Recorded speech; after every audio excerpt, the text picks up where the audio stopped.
हरियाणा श्रावण मंगलम भगवान वीरो मंगलम गौतमो गणि मंगलम कुंदकुंदाद्यो जैन धर्मोस्तु मंगलम सर्वमंगल मंगल्यं सर्वकल्याणकारकं प्रदानं सर्वधर्माणां जैनं जयतु शास्त्रम् नमः श्री वर्धमानाय निर्दूत कलिलात्मने सालोकानां त्रिलोकानां यद विद्यादर्पणायते यद विद्यादर्पणायते।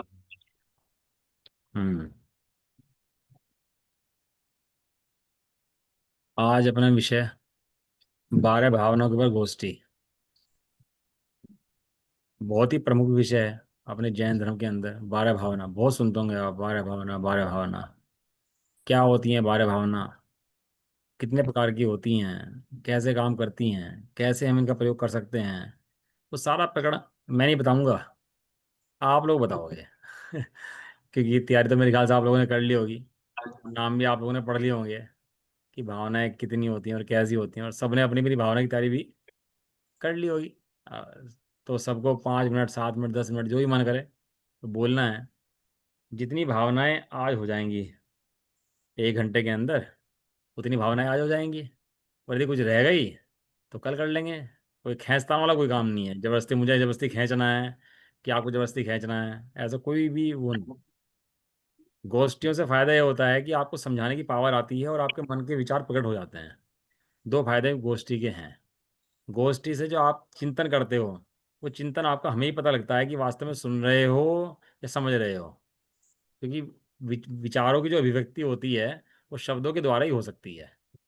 शक्ल पे तो देख देख के कह नहीं सकते कि इसे कितना समझ में आ रहा है। लेकिन जब चर्चा करते हैं, वार्ता करते हैं, बात करते हैं, तो उससे क्या होता है कि उससे व्यक्ति के अंतरंग प्रकट हो जाता है कि व्यक्ति के अंतरंग में चल क्या रहा है। समझ में आया ना? तो आप सुनते तो बहुत हो, मैं तो आपको सुन नहीं पाता इतना। लेकिन आज मैं कोशिश करता हूँ कि मैं आपको सुनूं और आपके विचार भी जानूं कि आपने अब तक क्या सुना, क्या समझा।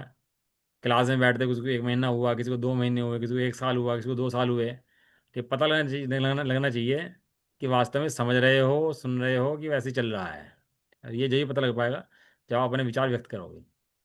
अब ये गोष्ठियाँ हैं तो अच्छी चीज़ है। हम कोशिश करेंगे हफ्ते, 10 दिन में, 15 दिन में एक एक गोष्ठी जरूर करें। क्योंकि अब तक गोष्ठी में नहीं कर रहा था, तो चेतना ने उस दिन आइडिया दिया आप गोष्ठी करो, तो मुझे भी अच्छा लगा। हमें गोष्ठी करनी ही चाहिए और सब लोगों को बोलने का प्रयास भी करना चाहिए। कोई बोलना कोई भारी काम नहीं होता। हमें लगता है बोलना भारी काम है। बिल्कुल जो अपने मन में नेचुरल आए। जैसे रोगी वैद्य को बीमारी बताता है, वो इलाज पूछता है। नेचुरल है ना बिल्कुल। कोई जबरदस्ती रटाफिकेशन कोई किस तरह की कुछ भी नहीं है। इसी तरह अपन लोग भी शास्त्रों से बात करें, चर्चाएं करें, तो अपना रोग सामने रखें, इलाज ढूंढें और उस इलाज का प्रयोग करें। बराबर है ना? चलो अपन वक्त शुरू करते हैं। 12 भावनाएं। निज स्वभाव की दृष्टि धर, 12 भाव निभाए, माता है वैराग्य की, चिंतत सुख प्रगटाए। पहली भावना में बोलने वाले हैं सबसे पहला नंबर ललित जी। अनित्य भावना। मैं हालांकि उर्मिला आंटी से भी चाह रहा था कि बोलें, तो उर्मिला आंटी को भी कोई भावना चाहिए हो तो उर्मिला आंटी बोल सकती हैं। उसके अंदर नाम नहीं है लिस्ट में तो उर्मिला आंटी चाहे तो बोल सकती हैं किसी भावना के लिए। चलो अभी सबसे पहली भावना पर बोल रहे हैं अपने लिए। आ रहे हैं ललित जी, और ललित जी अपने विचार प्रस्तुत करें अनित्य भावना के ऊपर। बोलो जी ललित जी, स्पॉटलाइट कर दो ना उनको भैया। बोलो महावीर भगवान की जय। जय। आवाज आ रही है सर? बराबर है। पहली भावना है अनित्य भावना।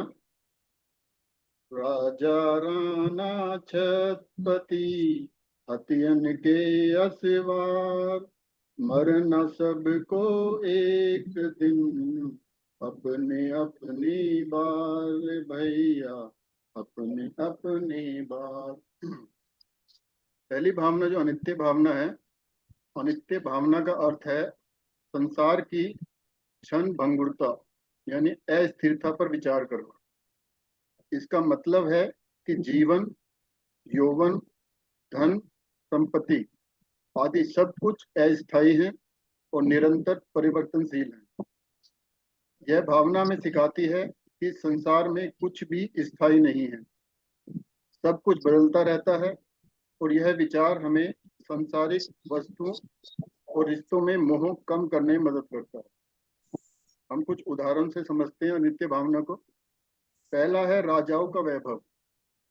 जो बड़े बड़े सम्राट हुए, चक्रवर्ती हुए, उनका ऐश्वर्य, सेना, महल और सब सत्ता एक समय के बाद समाप्त हो गई। दूसरा उदाहरण है यौवन और सौंदर्य। जैसे शरीर का यौवन धीरे धीरे ढलता है, सुंदरता भी समय के साथ साथ मुरझा जाती है। यह हमें याद दिलाती है कि शरीर पर गर्व नहीं करना चाहिए। तीसरा है धन और संपत्ति। आज जो करोड़पति है, कल कंगाल हो सकता है। धन का कोई भरोसा नहीं, यह कभी भी छिन सकता है। चौथा है मृत्यु का अटल सत्य। कोई भी व्यक्ति चाहे कितना भी बलवान हो, ज्ञानी क्यों न हो, मृत्यु से नहीं बच सकता। यह सबसे बड़ा उदाहरण है अनित्य भावना। अनित्य भावना पढ़ने क्या महत्व है या हमें क्या लाभ हो सकते हैं, उसमें सबसे पहला है वैराग्य की उत्पत्ति। अनित्य भावना संसारिक वस्तुओं के प्रति आसक्ति को कम करने और वैराग्य की भावना को बढ़ाने में मदद करती है। दूसरा हमें इससे फायदा हो सकता है आत्म कल्याण का। यह भावना हमें निरंतर चिंतन से व्यक्ति संसारिक दुखों से ऊपर उठकर आत्म कल्याण की ओर प्रेरित हो सकता है। तीसरा है संसार की वास्तविकता। अनित्य भावना हमें यह समझने में मदद करती है कि संसार क्षणभंगुर है और यहाँ कुछ भी स्थायी नहीं है। चौथा है दुखों की मुक्ति। जब हम यह स्वीकार करते हैं कि सब कुछ अस्थायी है, तो हम संसारिक दुखों से कम प्रभावित होते हैं। तो ये थी अनित्य भावना, जो मैं समझ सका अपनी मन बुद्धि से, वो समझाने की मैंने कोशिश की। वो मेरे से त्रुटि हुई हो तो मैं क्षमा प्राप्त। ललित जी ने अच्छा बोला अनित्य भावना के बारे में कि सब कुछ अनित्य है। बहुत बढ़िया इन्होंने बताया। अनित्य माने कुछ भी नित्य नहीं है। यहाँ पर जितने स्त्री हैं, पुत्र हैं, वैभव हैं, राजा है, राणा है, छत्रपति हैं, जितने भी पद हैं, वे सब अनित्य हैं। कोई भी नित्य नहीं है। लेकिन अगर सब अनित्य अनित्य हो तो अनित्य भी किसका? उसके पीछे नित्य ना हो तो अनित्य नहीं हो सकता। अनित्य से अनित्य की उत्पत्ति नहीं होती। वहां पर एक नित्य होता है जिससे नित्य अनित्य की उत्पत्ति होती है। अपन लोग बच्चे थे, जवान हो गए, अब थोड़ा और बड़े हो गए, तो मैं तो हूं ना पीछे उसके। यदि मैं ही ना हूं तो बचपन किसका, जवानी किसकी और बुढ़ापा किसका? अनित्य भावना के अंदर मैं एक नित्य पदार्थ हूं और ये पर्याय सब अनित्य हैं। तो ऐसे पर्यायों से विरक्ति का विचार करना, इसका नाम है अनित्य भावना। और अपने स्वरूप का विचार करना, मैं नित्य हूं, इसका नाम है अनित्य भावना। अनित्य भावना का चिंतन दो प्रकार से। अनित्य भावना का चिंतन दो प्रकार से। आपने एक पक्ष रखा, बहुत अच्छी बात है कि ये अनित्य है, ये अनित्य है, ये अनित्य है, नित्य है। लेकिन दूसरा पक्ष रह गया इसके अंदर एक। वो क्या रह गया? कहने लगा भाई मैं नित्य हूँ, मैं शाश्वत हूँ, मैं जन्मने मरने वाला नहीं हूँ। ये जितने वैभव चक्रवर्ती के पद आदि हैं, ये जितने धन संपदा कुटुंब आदि हैं, इनका नाश होगा, लेकिन मेरा नाश कभी भी होने वाला नहीं है। चलो अच्छी आपने प्रयास करा। हालांकि कम समय बोले आप, 5 मिनट मैंने कहा था बोलने के लिए, तो आप 2 ढाई मिनट में आपने खत्म कर दिया प्रकरण अपना। लेकिन चलो अच्छा है, लेकिन जितना प्रयास करा जाए उतना अच्छा है। कोशिश करें और बोलने की आगे से अच्छा, और इसको थोड़ा विस्तार करने की। ठीक है ना? चलो अब मैं आगे, अगला नाम जो है वो मोती रानी जी का है। मोती रानी जी क्लास में है?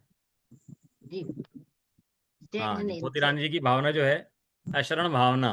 अब अपनी मोती रानी जी जो हैं, ये जो हैं बताएंगी, नित्य क्लास में आने वाली हैं, और ये बताएंगी कि अशरण भावना, अशरण संसार में क्या है और कैसे अशरण भावना है, वो बताने जा रहे हैं। चलो शुरू करो जी मोती रानी जी, आइए।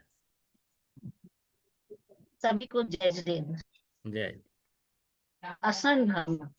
दलबल देवी देवता, माति पिता परिवार, मरते बिरिया जीव को कोई न राखनिहार। असंग भावना, इसका अर्थ है कि संसार में कोई भी वस्तु या व्यक्ति हमारी अच्छी तरह नहीं है। यह भावना सिखाती है कि केवल आत्म साधना और धर्म का आश्रय लेना चाहिए। अटल भावना से एक जो ये है संसारिक वस्तुएं और इसके क्षणिक और कोई भी संसारिक वस्तु या व्यक्ति वास्तव में हमकी रक्षा नहीं कर सकता है। भगवान में जीवों में का को जीवन भर का समम दर्शना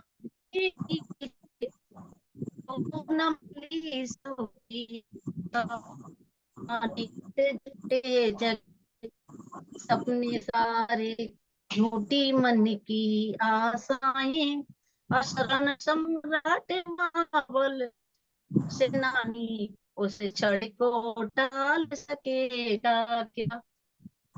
गलती है। बस हो गया आपका। चलो बढ़िया है। शरण भावना, आवाज नहीं आ रही। अक्षरण भावना, और प्रयास करा, आवाज कट कर आ रही थी हालांकि आपकी, बहुत क्लियर था, आपको समझ में नहीं आया। लेकिन जितनी आपकी उम्र है, जो आप क्लास ज्वाइन करते हो, उसका बाद भी आपका अच्छा चिंतन है। अक्षरण भावना, अक्षरण माने इस जगत के अंदर कोई शरण नहीं है, जगत के अंदर कोई शरण नहीं है। लेकिन मैं जगत के अंदर नहीं हूं। यदि कोई शरण ना हो तो फिर ये मोक्ष कैसे होगा, ये बताओ। भगवान कैसे बनेंगे? कोई तो शरणभूत है। लौकिक जन शरण नहीं है, देव शास्त्र गुरु शरण है। तत्तारी शरण पहुंच जामी। कितनी शरण है? 4 शरण। देव शास्त्र गुरु शरण है, जिन्हें तो द्वारा बताया गया धर्म शरण है। लेकिन ये शरण है, ये भी व्यवहार से है। जो लौकिक जन हैं, जो पापी हैं, संसारी हैं, तो व्यवहार से भी शरण नहीं है। लेकिन जो देव शास्त्र गुरु हैं, वे भी शरण व्यवहार से हैं। और परमार्थ से शरण कौन है? परमार्थ से मेरा शुद्धात्मा ही मुझे शरणभूत है। इसके अलावा मुझे शरण किसी की चाहिए नहीं। नहीं। देखो 12 भावनाएं जो है ना, ये कई लोगों की लिखी हुई हैं। आपको पता है 12 भावनाएं? एक भावना शतक नाम का शास्त्र है अपने यहाँ, भावना शतक। उसका नाम ही भावना शतक है। देवेंद्र जी बिजोलिया जी का उनको संपादन किया हुआ है, संकलन किया हुआ है। अलग अलग भावनाएं उठाई हैं और 100 भावनाएं उठा करके एक शास्त्र बनाया, 100 भावनाओं का। 100 भावनाएं मतलब एक ने लिखी 12 भावनाएं, दूसरे ने लिखी 12 भावनाएं, तीसरे ने लिखी 12 भावनाएं। इस तरह 100 लोगों की लिखी हुई, 100 लेखकों की रचित एक 12 भावना का संकलन किया, जिसका नाम भावना शतक है। वो बहुत पढ़ने लायक है। उसमें यदि आपको चाहिए 12 भावना अलग अलग ना पढ़ के सबकी, और इकट्ठी पढ़ना चाहें, तो आप इकट्ठी उसके अंदर देख सकते हो। सबसे ज्यादा प्रसिद्ध 12 भावना राजा राणा छत्रपति जो है, वो भूधर दास जी की लिखी हुई है। सबसे ज्यादा प्रसिद्ध 12 भावना है वो जो है ना, राजा राणा छत्रपति हाथ इनके सवार, सबको याद है ना। वो बच्चे बच्चे को याद है, हमें बचपन में याद कराई थी पैदा होती। वो लिखी हुई है भूधर दास जी की। एक 12 भावना है, कहाँ गए वे चक्री जिन जीता भरत खंड सारा। पढ़ी आप लोगों ने? नहीं पढ़ी? पंगत राय जी की। हाँ, वो भगत राय जी की। बड़े पंडित जी की, मैं आत्मा नित्य स्वभावी हूँ, न क्षणिक पदार्थों से नाता। मैं आत्मा कैसा हूँ? नित्य। और ये क्या पदार्थ क्या है? क्षणिक। इनसे मेरा संबंध नहीं है। जयचंद जी छाबड़ा जी की, द्रव्य रूप करी थिर भये, परिजय परिजन कौन। ये किसकी है? जयचंद जी छाबड़ा। भूधर दास जी की, बीज राग फल भोगवे, वैराग्य भावना है हालांकि, तो उसके अंदर 12 भावनाओं से वर्णन करा। बीज राग फल भोगवे।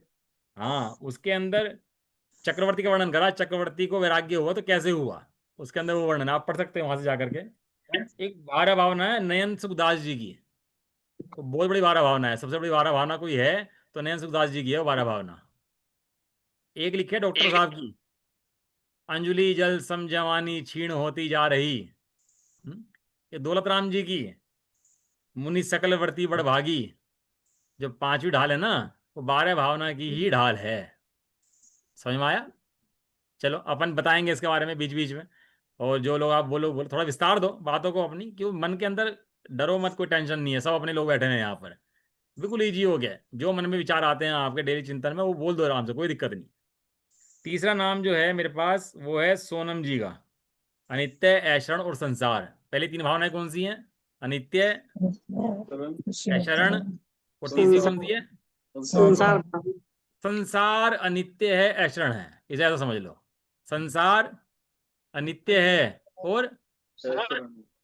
अशरण है। ये 3 भावनाएं पूरी होगी। अपनी जो तीसरी भावना है संसार भावना, उसको बताने आ रही हैं सोनम जी। सोनम जी आइए और बताइए। स्पॉटलाइट कर देना उनको भैया, सोनम जी को।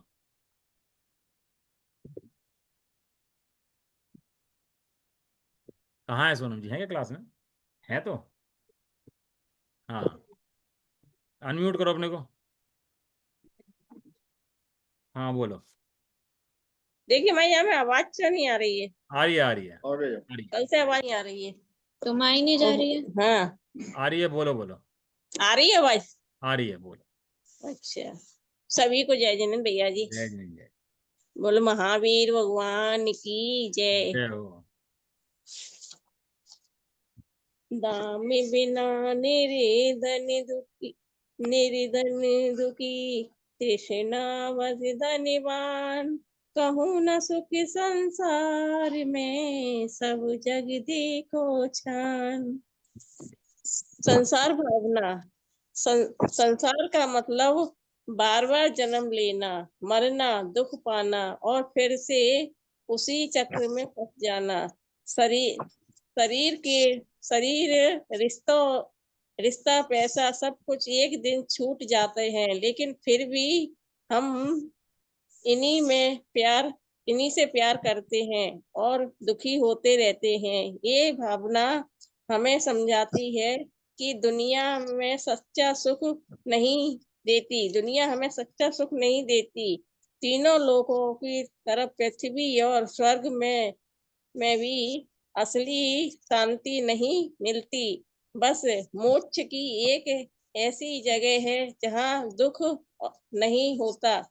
इसलिए अब आत्मा को पहचानना और संसार से दूर होना जरूरी है। हो गया? हाँ भैया, ये कुछ गलती हो तो क्षमा करना, पहली बार बोल बोलो रही ना हूँ। आप संसार के बारे में कुछ बोलो ना। संसार इतना बड़ा संसार, कुछ बताओ ना संसार के बारे में, जो मन में आपके अच्छे से बोलो ना उसके बारे में। अभी हैं आपके पास 3-4 मिनट और बोलने के लिए। भैया जी मैंने है ना ये मोबाइल में से निकाला था, मेरे को ऐसे नहीं आता। अब सारी दुनिया क्या है, मोबाइल के अंदर बस गई। सबको जो चाहिए मोबाइल में से। अपने आप तो कुछ अपने आप से बोलोगे ना, ज़्यादा अच्छा समझ में आएगा और ज़्यादा अच्छा वो चिंतन भी चलेगा। अपने आप से कुछ आप भी बोलो, अपना अपना पक्ष प्रस्तुत करो, मोबाइल का नहीं। संसार में सुखी होता तो फिर हाँ बोलो, बोलो उर्मिला आंटी है। आवाज नहीं आ रही। अगर अगर संसार में सुख होता तो ये इतने मुनि महाराज जी ये घर बार छोड़ के, धन दौलत छोड़ के आत्म साधना के लिए निकले। हम हमें भी हम भी इसी रास्ते पे चल के संसार में जो से चलो, आप लोग क्या है, फिर मुझे समझाना पड़ता है उस भावना के बारे में। मैंने 5 मिनट रखी है भावना की, फिर वो इस मुझे थोड़ा समझाना पड़ता है उस भावना के बारे में, और कुछ नहीं है। और आप समझा पाओ तो अच्छी बात है। चलो, जितना प्रयास कर रहे हैं उतने बढ़िया। आज थोड़ा प्रयास कर रहे हैं, कल ज़्यादा प्रयास होगा। हम भी ऐसे ही थे आपकी तरह ही। हम भी कोई हाँ बहुत बड़े वक्ता नहीं थे लेकिन धीरे धीरे करत करत अभ्यास हाँ, के धीरे धीरे आगे बढ़ेंगे भैया जी। देखो क्या है। हम समझते हैं संसार जो है ना, बाहर में जो खड़ा है ना, सब संसार है। ये स्त्री पुरुष सब संसार है। ये भाई, ये लोग संसार है ही नहीं संसार कहाँ है? जो मेरे अंदर राग द्वेष की मान्यताएं हैं वो संसार है। भगवान ने इस संसार का भाव नहीं करा पूरे का। भगवान ने जो अपने अंदर संसार बैठा था, राग द्वेष मोह का, उसका भाव करा।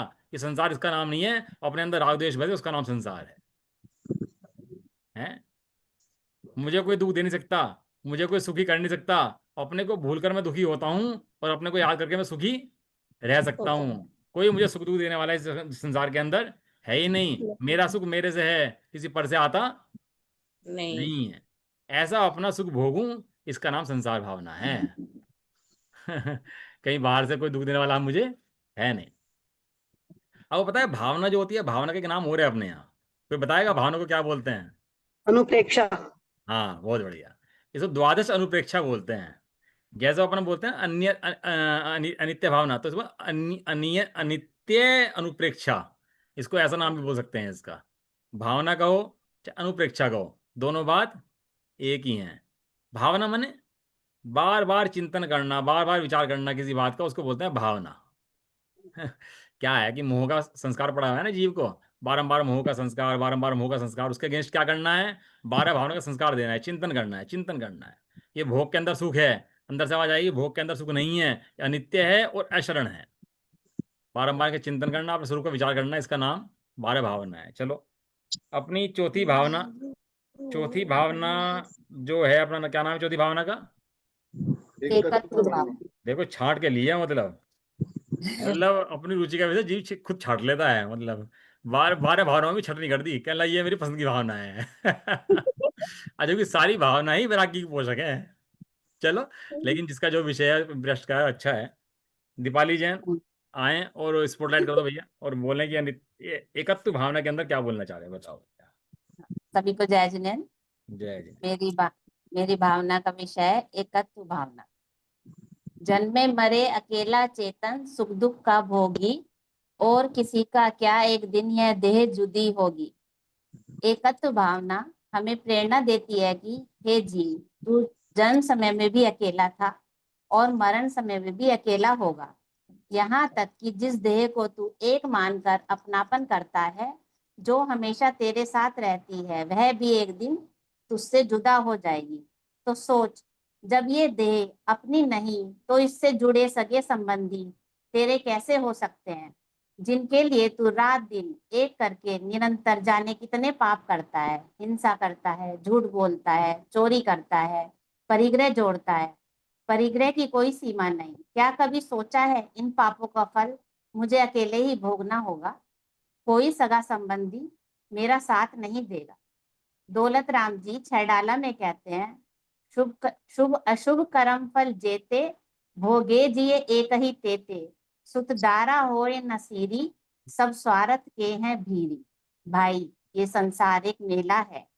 जिस प्रकार मेले में सब एक साथ मिलकर हंसते हैं, खेलते हैं, शाम होते ही अपनी अपनी राह पर चल देते हैं, कोई किसी को याद नहीं रखता, वैसे ही सारे रिश्ते नाते स्वार्थवश जुड़ते हैं और स्वार्थ पूरा होते ही छोड़कर चले जाते हैं। प्राप्त देह का वियोग होने पर कोई किसी को याद नहीं रखता। एकत्व भावना का चिंतन करने से संसार से, परिवार से, यहाँ तक कि शरीर से भी राग टूटता है और जीव को अपने एकत्व स्वभावी आत्मा का बहुमान आता है। स्वरूप के सन्मुख परवर्त होता है। वास्तव में करने योग्य कार्य भी एक यही है। जन्म में या मरण में, जिस सुख में या दुख में, इस संसार में या मोक्ष में, रे जीव तू अकेला है। यह एकत्व और अन्यत्व भावना में अंतर, एकत्व और अन्यत्व भावना में अंतर एकमात्र अस्ति नास्ति का है। एकत्व भावना में मैं एक हूं का चिंतन करता है, जैसे पाषाण में स्वर्ण, दूध में घी, तिल में तेल मौजूद होते हुए पाषाण से स्वर्ण, दूध से घी, तिल से तेल भिन्न है। इस प्रकार यह आत्मा इस शरीर के एक क्षेत्र का संबंध होने पर भी द्रव्य क्षेत्र काल भाव से सर्वथा भिन्न ही है। अब इन 12 भावनाओं को पढ़ने का क्या उद्देश्य है? सभी भावनाओं में सत्य स्वरूप समझाया है, और वह सत्य स्वरूप कैसा है? पर से अपनत्व तोड़ना और स्वयं से जुड़ना ही सभी भावनाओं का एक मूल उद्देश्य है। मैं आपके सामने कुछ प्रश्न रख रही हूँ 12 भावनाओं के विषय में। आप स्वयं ही उससे अपने से जवाब पूछना। उसका जवाब आप स्वयं ही स्वयं से दे सकते हैं, कोई अन्य नहीं देगा। पहला प्रश्न है, क्या आप वास्तव में सुख चाहते हैं या मंद कषाय में ही सुख मानकर आप मगन हो रहे हैं? उसका जवाब आपको खुद से ही पूछना है कि वास्तव में आप सुख चाहते हैं या नहीं चाहते हैं। दूसरा प्रश्न मेरा ये है, क्या आपको संसार में दुख भासित होता है? क्या आपको लगता है कि संसार में अथाह दुख है, अथाह दुख है? तीसरा है कि अगर हाँ, आपका जवाब दोनों प्रश्नों में हाँ आता है कि हाँ मुझे लगता है, तो तीसरा जवाब है, उस सुख के लिए आपका प्रयास कितना है? आपका एकमात्र लक्ष्य सुख की प्राप्ति है, तो उसके लिए आपका प्रयास कितना है? और उस प्रयास के लिए मुझे करना क्या है। अगर आपको उसका प्रयास करना ही है तो उसके बारे में अपने स्वरूप का चिंतन करना ही होगा और बारंबार ये विचार करना पड़ेगा, मैं सिर्फ ज्ञान स्वभाविक आत्मा हूँ। और मेन मोटो सिर्फ यही है कि अपनी वैल्यू समझनी पड़ेगी कि मैं कितना अद्भुत अलौकिक वस्तु हूँ, कितना महिमावंत वस्तु हूँ।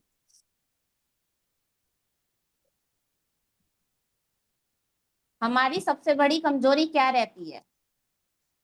हम पढ़ते तो हैं, सुनते भी हैं, सुनाते भी हैं, लेकिन अप्लाई नहीं करते।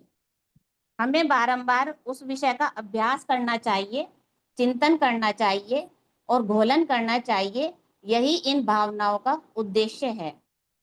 एकमात्र ज्ञान स्वभाव में एकत्व स्थापित करना, उसमें जमना रमना ही इस भावना का सार है। सभी जीव अपने ज्ञान स्वभाव को जाने, माने और उसी में स्थिर हो। इसी मंगल भावना के साथ पूर्ण विराम लेती हूँ। सभी को जय जय। बहुत बढ़िया। दीपाली बहन ने अच्छा बोला, पूरे 5 मिनट बोला एक तो, और विषय भी बहुत बढ़िया लिया। आप सुख चाहते हैं क्या?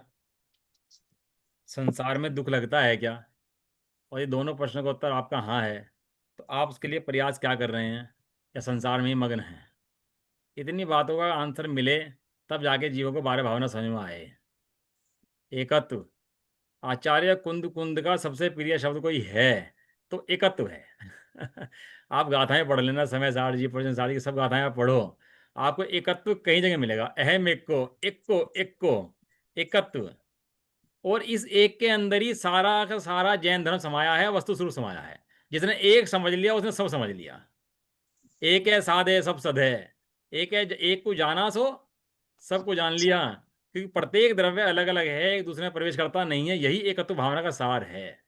प्रत्येक द्रव्य अखंड है, एक दूसरे में प्रवेश करता नहीं है। अत्यंत भाव है दो द्रव्यों के अंदर। एकत्व भावना समझने का ये सार है। बहुत बढ़िया, अच्छा बोला। और अच्छा प्रकरण भी था ये एकत्व भावना का, बहुत सुंदर। चलो अब अपनी अगली भावना जो है, अगली भावना जो है कौन सी आ गई? अन्यत्व भावना आ गई ना अपनी अगले वाली, अन्यत्व भावना। अन्यत्व भावना के लिए बोलने के लिए हमारे आ रहे हैं संजय कुमार गर्ग, संजय कुमार जैन जी, हमारे फूफा जी। और कर दो भैया उनको, हॉटस्पॉट लाइट कर दो उनको, संजय गर्ग जी को। और ये बोलेंगे अन्यत्व भावना के ऊपर। जिनेंद्र भगवान की जय। जय सब हो। सहधर्मियों को जय जिनेंद्र। मैं अन्यत्व भावना से ये समझ रहा हूँ कि मेरा कुछ नहीं है, कोई तत्व मेरा नहीं है, मैं सबसे न्यारा। जब मैं ये कहता हूँ मैं सबसे न्यारा, मैं सबसे अलग हूँ, और इसमें जो कहा गया है, जहाँ देह अपनी नहीं तहाँ ना अपना कोय, घर संपत्ति पर प्रगटे ये परिय परिजन लोए। मेरे से पहले जो वक्ता ने अपना वक्तव्य प्रस्तुत किया, मैं उससे सहमत हूँ। पर लेकिन वही अनित्य भावना है कि मेरा कुछ है नहीं, कोई मेरा नहीं, कोई देह मेरी नहीं, जिसको मैं अपना मानता हूँ, जिससे मैं राग कर रहा हूँ, मोह कर रहा हूँ, वो मेरा नहीं, परिजन मेरे नहीं, संपत्ति मेरी नहीं। लेकिन यहाँ पे जो मैं अगर ये पूछूं कि तुम्हें सुख चाहिए या दुख चाहिए, जब मैं ये क्वेश्चन क्रिएट कर देता हूँ कि तुम्हें क्या चाहिए, इसका मतलब ये है कि जब मैं तुम्हें मांग रहा हूँ कि तुम्हें क्या है, तो मैं अपने को भी मान रहा हूँ कि मैं राग द्वेषी हूँ, जहां तक मैं समझ रहा हूँ। हो सकता है मैं गलत भी हूँ।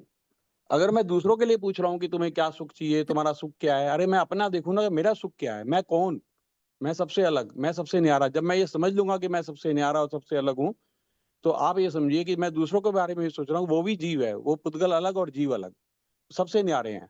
लेकिन जब मैं पूछ रहा हूँ कि नहीं आपको सुख में क्या चाहिए, आपको सुख क्या लेना है, तो इसका मतलब मैं ये कह रहा हूँ कि नहीं वो भी पुद्गल है, उसको क्या चाहिए, वो जीव और पुद्गल को मैं अलग मान ही नहीं रहा हूँ। हमें अनित्य भावना से मतलब ये है कि जीव और पुद्गल अलग। जब तक मेरे अंतःकरण में जब ये आ जाएगा कि जीव अलग है, पुद्गल अलग है, तो सब कुछ अलग है, संपत्ति भी अलग है, देह अलग है, परिजन अलग है, सब न्यारे, सब न्यारे, सब कुछ न्यारा। तो मैं क्वेश्चन नहीं पूछूंगा भाई तुम्हें सुख चाहिए या दुख चाहिए, तुम्हें संसारिक सुख चाहिए, क्वेश्चन क्रिएट ही नहीं हो सकता, ये क्वेश्चन ही गलत था। मेरी भावना से, मेरे अंदर जो भावना आ रही है उसमें मुझे महसूस हो रहा है कि क्वेश्चन ही गलत। मैं क्यों पूछूं किससे कि तुझे सुख चाहिए या संसारिक सुख चाहिए, संसारिक सुख में तुम रहना चाहते हो नहीं रहना चाहते हो, फॉर व्हाट, किस लिए भाई? जब मेरे अंदर ये भावना है कि मैं न्यारा, तो सब न्यारे, सब न्यारे, सब अलग, सारे तत्व अलग। तो ये जो भावना है, इसका मतलब ये है हमें ये गहराई से समझना है, अपने अंतर्करण में स्थापित करना है, हम सब न्यारे।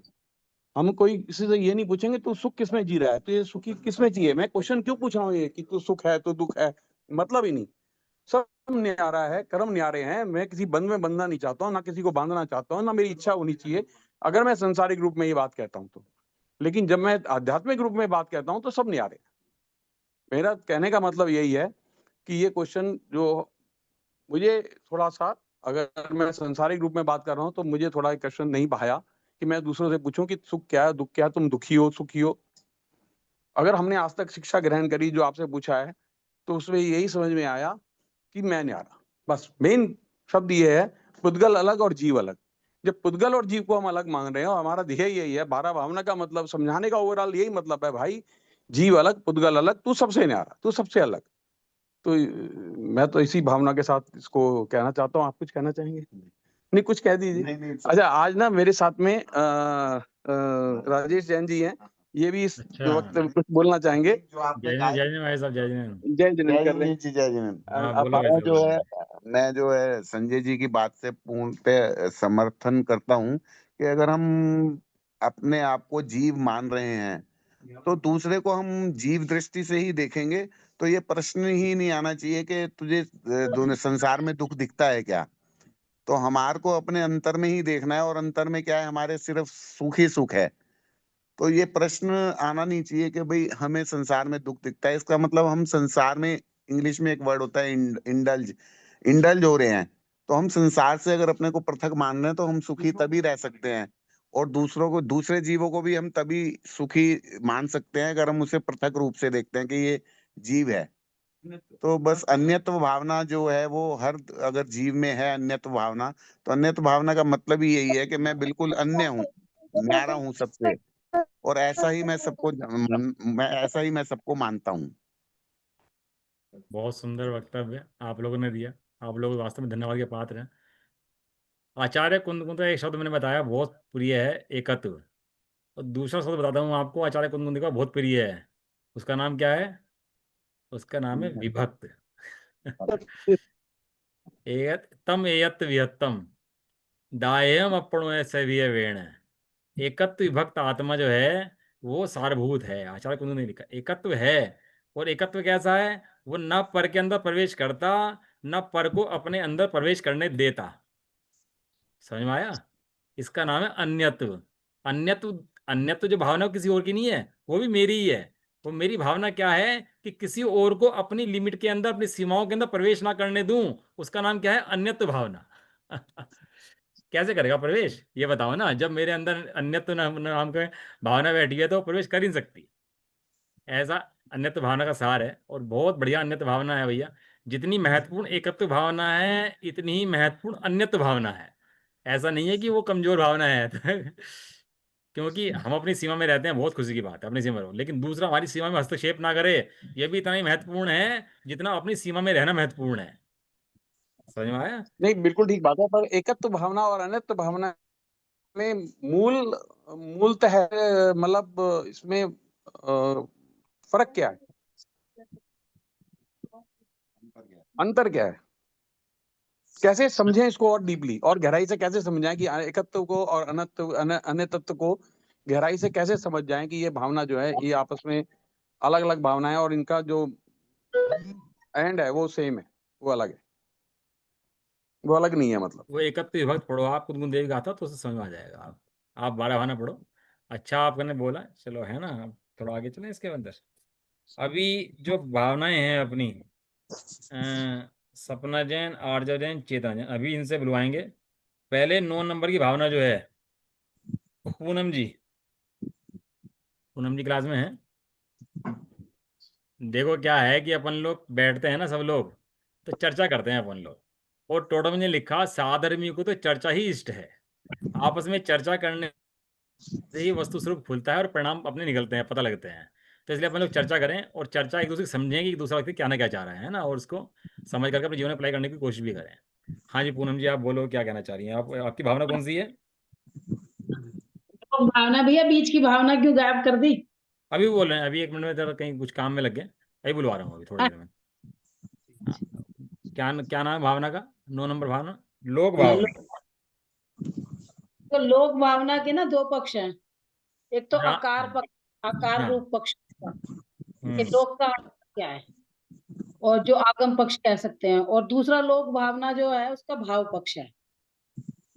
तो आकार में तो उसमें ये बताया है कि लोक का आकार क्या है। लोक का आकार जैसे भी सब और अनंत अनंत प्रदेशी आकाश द्रव्य के मध्य, पूरा ये हमारा अनंत अनंत आकाश द्रव्य, अनंत अनंत इसकी कोई लिमिट नहीं है, अनंत है आकाश द्रव्य, लेकिन उसके बिल्कुल बीच मध्य में लोकाकाश विराजमान है, जिसमें अपना जीव, पुद्गल, धर्म, अधर्म, काल और आकाश तो है ही उसमें। ये छह द्रव्य है, उसका समूह उस लोक में है। और इसकी जो लंबाई चौड़ाई बताइए कि ये सर्वत्र 14 राजू ऊंचा है। लोक के बीच में जो अपना आकार है 14 राजू ऊंचा, दक्षिण उत्तर में 7 राजू मोटा, और पूर्व पश्चिम में नीचे 7 राजू, मध्य में 1 राजू।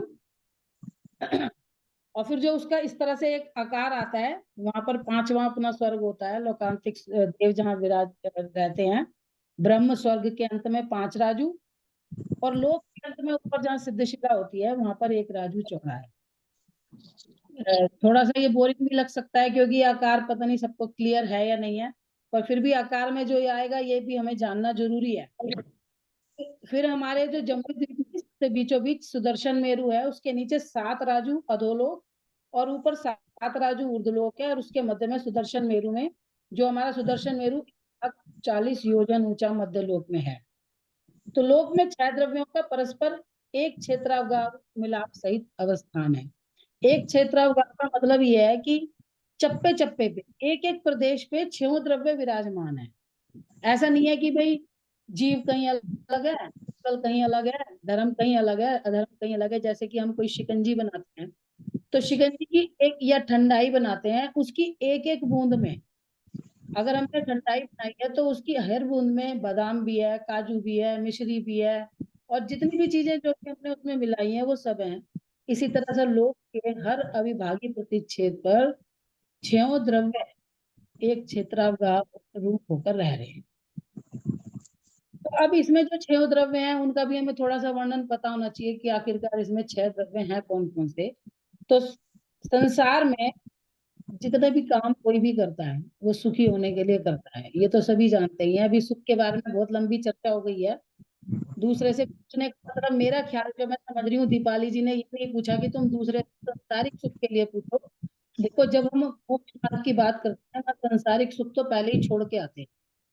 और जहां तक मैं समझ रही हूँ, दीपाली जी ने संसारिक सुख की तो यहाँ बात ही नहीं करी, आत्मिक सुख की बात करी है। और ये कहने का तरीका भले ही हो सकता है कि तुम पहले सोचो तुम सुख चाहिए कि नहीं चाहिए, या तुम्हें संसार में दुख दिखता है नहीं दिखता है।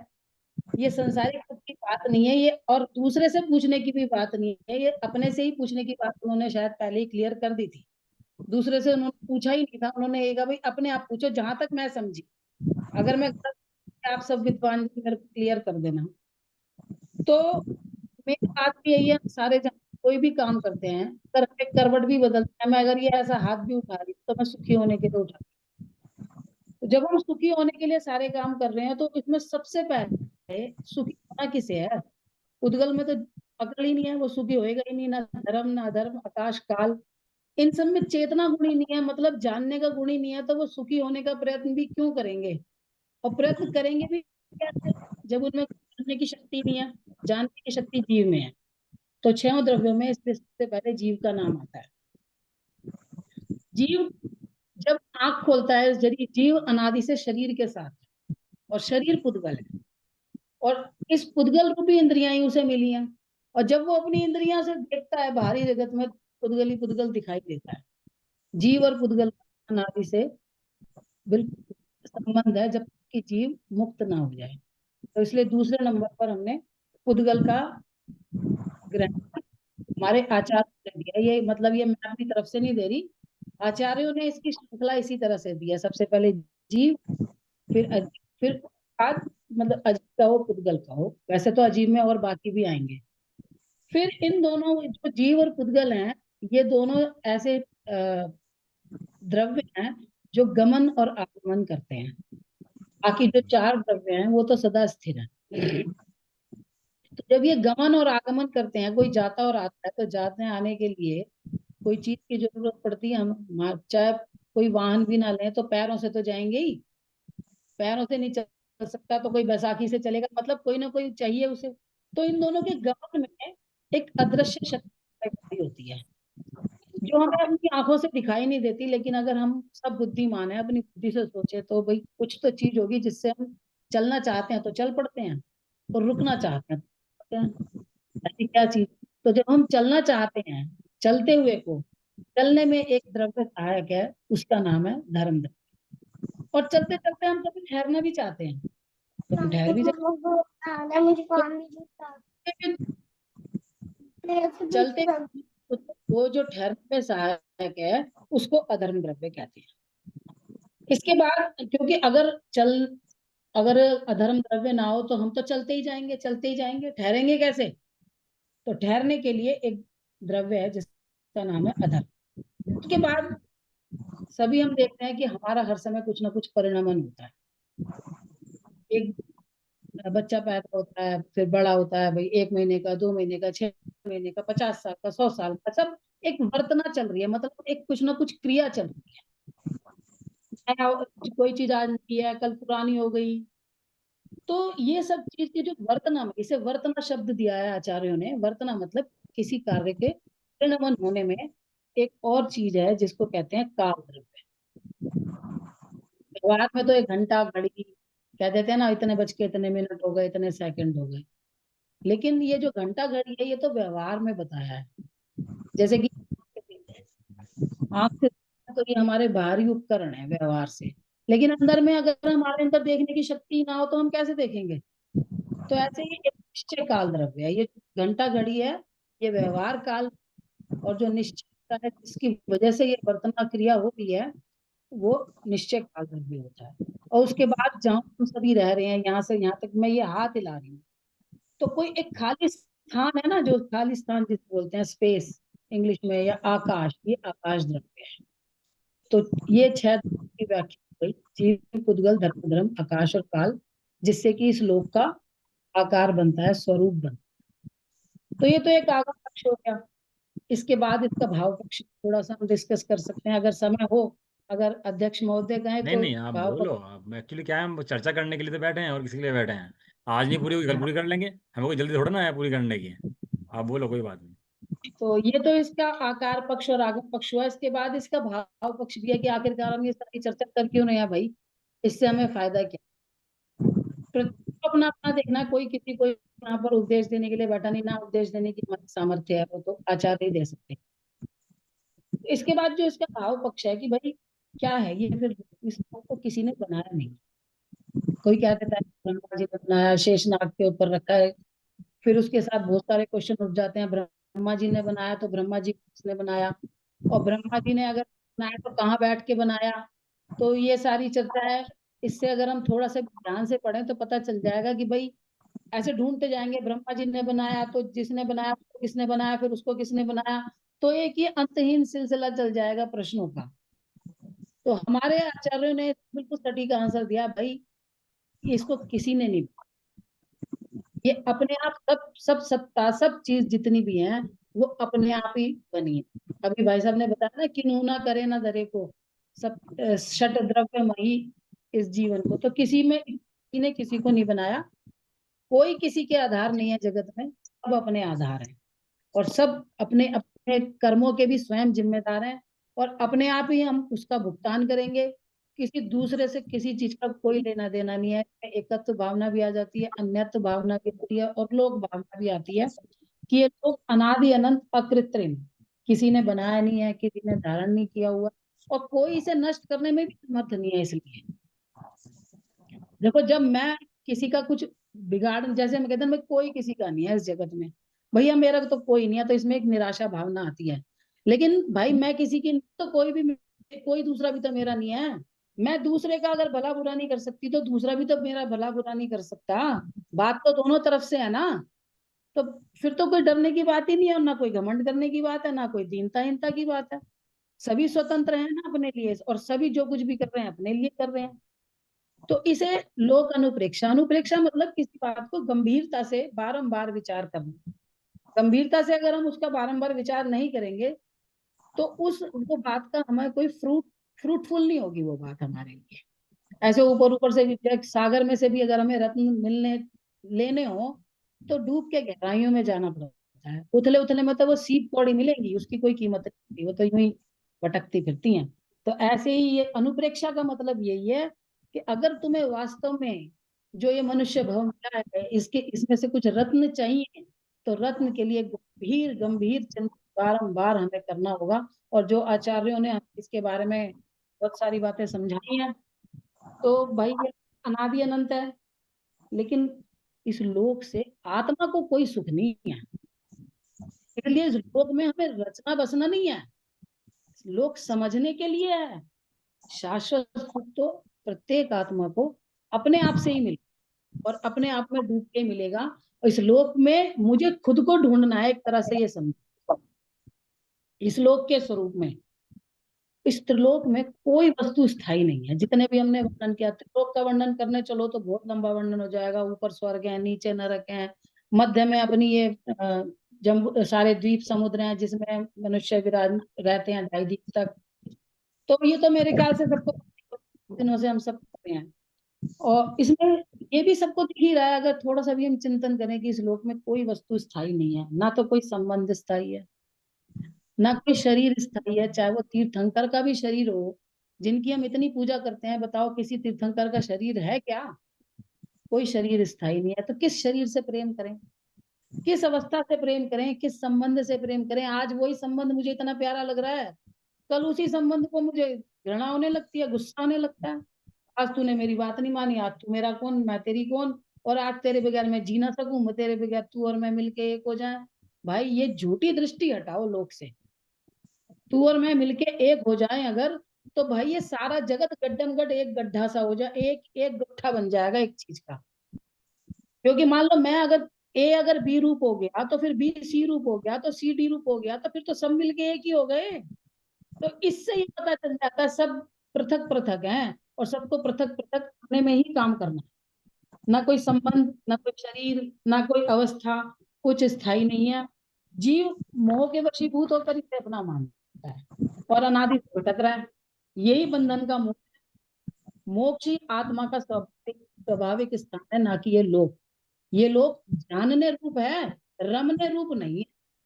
रमना तो मुझे अपनी आत्मा ही है। तो इस त्रिलोक के असार दुख में भ्रमयुक्त स्वरूप का सम्यक चिंतन करके आत्मा को वैराग्य की ओर ले जाना, यही लोक भावना है।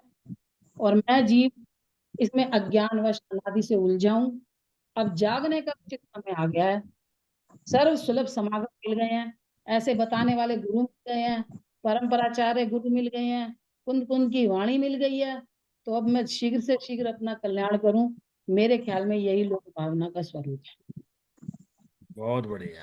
आप लोगों ने बारे में बहुत अच्छा वर्णन करा। मतलब इतनी शांति से आपने वर्णन करा लोक का। एक तो शांति जरूरी है दिमाग के अंदर, पहली बात तो इतनी शांति से वर्णन करा, इतनी शांति दिमाग में होनी चाहिए। और लोक का स्वरूप समझाया आपने, पहले लोक का स्वरूप लिया, 6 द्रव्य का स्वरूप लिया, 6 द्रव्य समझाए, सबका अलग अलग स्वरूप समझाया। उसके बाद मेरा उसके अंदर हित है कि नहीं है वो भी समझाया आपने। और लोक का बहुत सुंदर स्वरूप आपने वर्णन करा, जो वास्तव में ऐसे समझाने लायक है। जो बाकी भावनाएं भी हैं वो ऐसे ही वर्णन करें।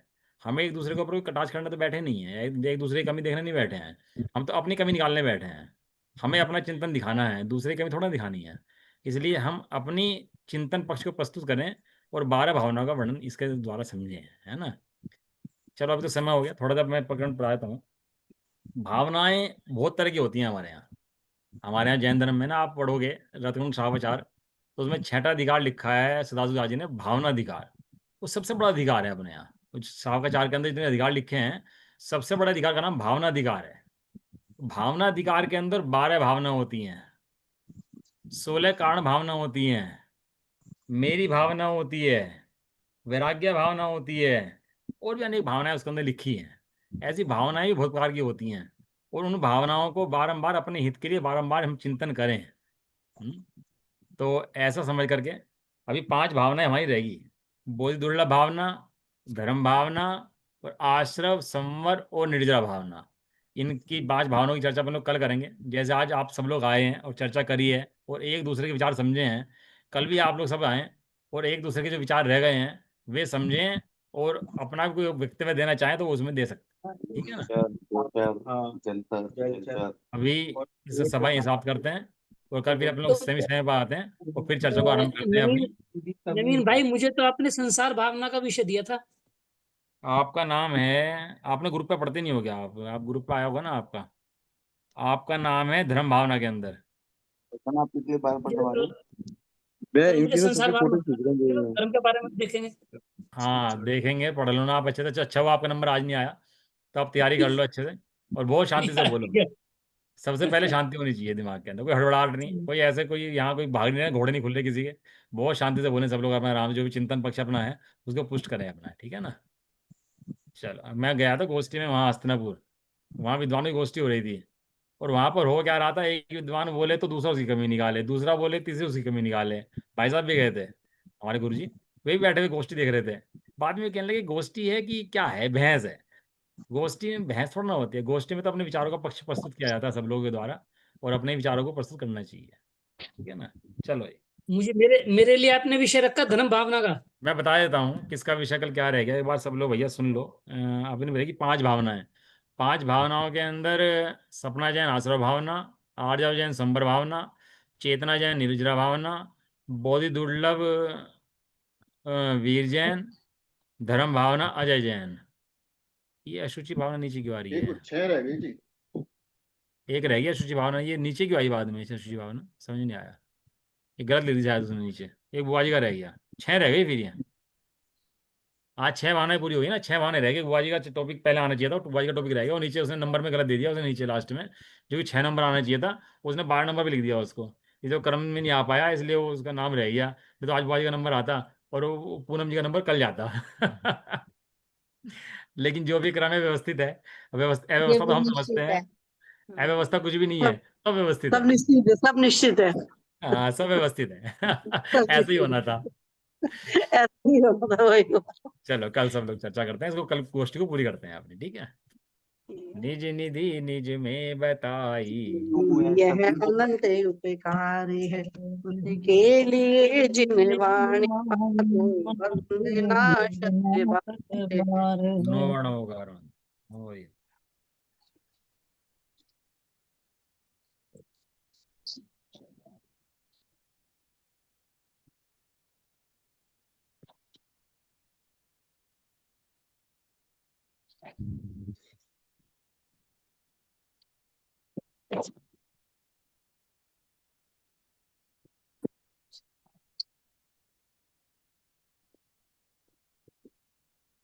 जय बोलो द्वादशी माता की, जय हो। महान जैन धर्म की। जय हो। एक साथ बोलिए, जय जिने सबको जय जिने जय जिनेन्द्र, सबको जय जिनेन्द्र, सबको क्लास जय एंड कर दो भाई।